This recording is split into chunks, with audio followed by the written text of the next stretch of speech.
ഈ വരുന്ന വാലന്റൈൻസ് ദിനത്തിന്, അതായത് ഫെബ്രുവരി 14-നാണ് മൊണാലിസ എന്ന് പേരെടുത്ത മോണി ഭോസ്ലെ ബോബി ചെമ്മണ്ണൂരിനൊപ്പം കോഴിക്കോട് എത്തുന്നത്.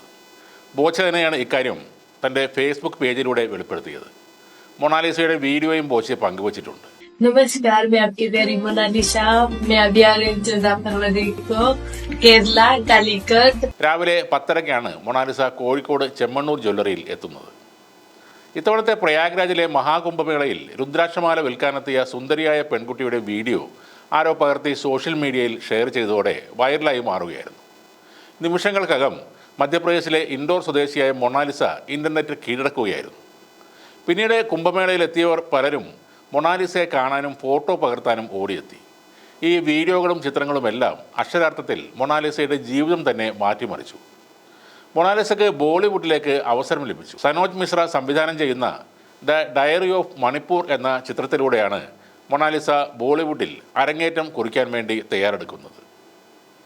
ഈ സിനിമയുമായി ബന്ധപ്പെട്ട് മോണിയുമായും അവരുടെ വീട്ടുകാരുമായും സംസാരിച്ചതായി ഇൻസ്റ്റാഗ്രാമിൽ പങ്കുവച്ച വീഡിയോയിൽ സംവിധായകൻ പറയുന്നുണ്ട്. മൊണാലിസയുടെ വീട്ടിലെത്തിയാണ് സംവിധായകൻ സിനിമയുടെ കരാർ ഒപ്പുവെച്ചതെന്നാണ് വിവരം. സിനിമയെ സംബന്ധിച്ച കൂടുതൽ വിവരങ്ങൾ പുറത്തുവിട്ടിട്ടില്ല. സിനിമയുടെ ചിത്രീകരണം ഉടൻ തന്നെ ആരംഭിക്കുമെന്നാണ് റിപ്പോർട്ടുകൾ. കുടുംബം അനുവദിക്കുമെങ്കിൽ സിനിമയിൽ അഭിനയിക്കുമെന്ന് മൊണാലിസ നേരത്തെ തന്നെ പറഞ്ഞിരുന്നു. അതിനിടെയാണ് ബോബി ചെമ്മണ്ണൂർ ഗ്രൂപ്പിൻ്റെ ക്ഷണം സ്വീകരിച്ച് കോഴിക്കോട്ടേക്ക് മൊണാലിസ എത്തുന്നത്. രാവിലെ 10:30-നാണ് പരിപാടി നടക്കുന്നത്. താൻ കേരളത്തിലേക്ക് എത്തുമെന്ന് മൊണാലിസ പറയുന്ന വീഡിയോയും ബോബി ചെമ്മണ്ണൂർ പങ്കുവച്ചിട്ടുണ്ട്.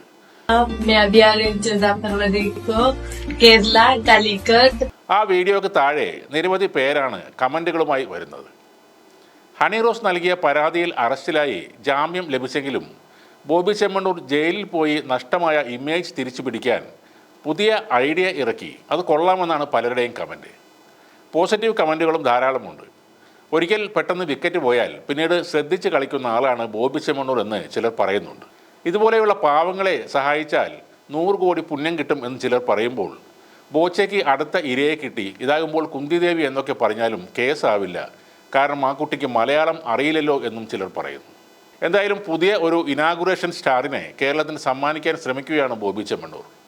ഒരൊറ്റ പരിപാടിയിൽ ഒതുങ്ങുമോ അതോ മൊണാലിസ കേരളത്തിലെ പുതിയ തരംഗമാകുമോ എന്ന കാര്യം കണ്ടു തന്നെ അറിയണം.